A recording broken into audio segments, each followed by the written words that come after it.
The role of women and peace. Well, it's crucial, obviously. A, because you're dealing with half the world, and how can you possibly have peace if you leave out half the world?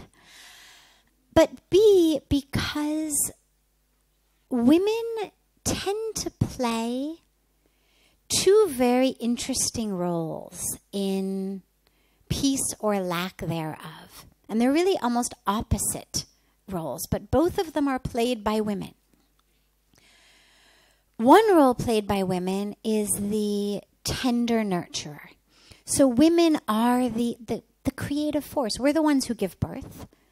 There's a reason that we say Mother Earth and Mother Nature.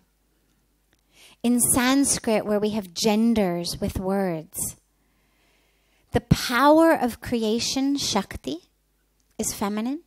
That which is created, Prakriti, nature, is also feminine. Shrishti, the creation, feminine. So this is the divine feminine, the power that brings it into existence, and that which is here.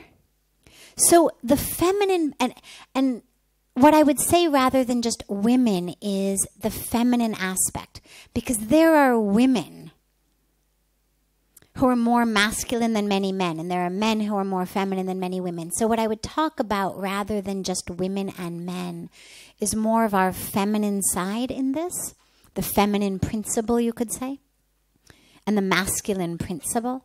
So the feminine principle is that which creates, that which then takes care and feeds. You know, you see mother whales swimming with their baby whales, right? I was at a conference in Hawaii in January, and they were talking about the humpback whales, and they go in the mothers after they give birth. They're the ones who bring the babies back.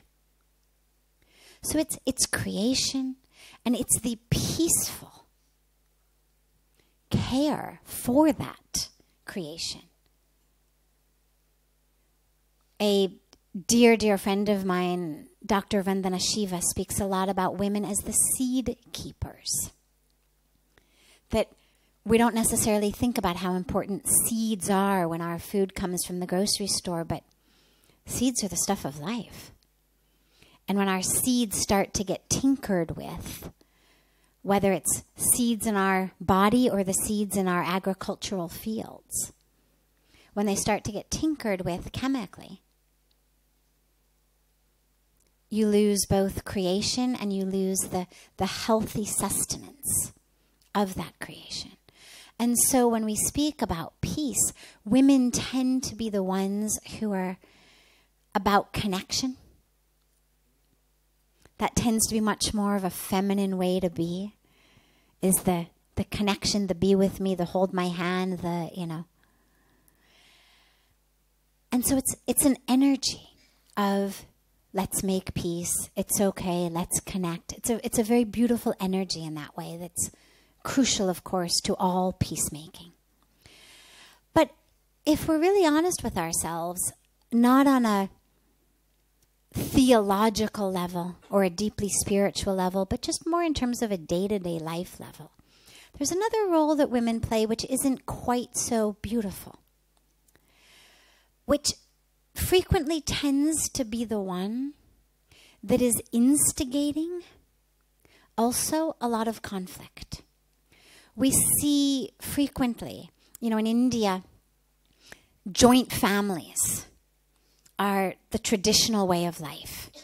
And we're still, even today, it's very, very, very, very common. And 2 generations ago, it was universal. I mean, it's literally been within a generation or 2 that joint families are even an option, that someone would even think about the possibility of not living with the family.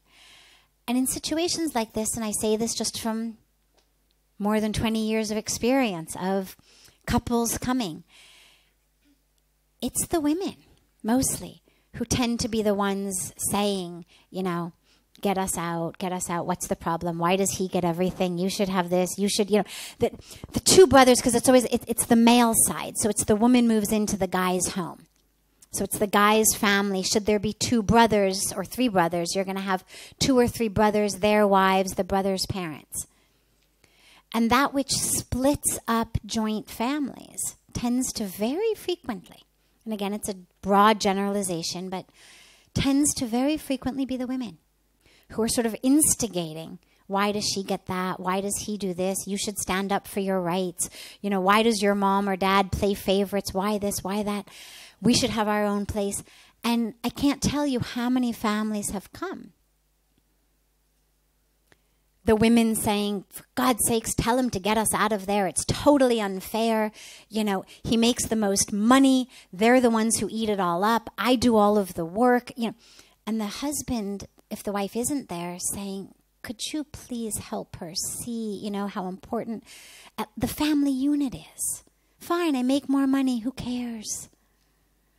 They're my brothers. It's my parents. You know, let's just live peacefully together. And again, very broad generalization, but a common enough trend that it's worth mentioning. And so in both cases, you really see the role of women. And so I would say if women were more connected with the divine feminine within themselves, they would have less of a need to instigate and provoke conflict. They also themselves would be in less conflict. You know, one of the things that we learn as women is women are our own worst enemies. We speak a lot about what men do to us. We don't speak nearly as frequently about what other women do to us. And if you dissect a lot of workplace dynamics, extended family dynamics, community dynamics, where there are women who there's problems, very, very frequently the problem, if not on the surface level, on an underlying level, is actually women instigating other women in conflict.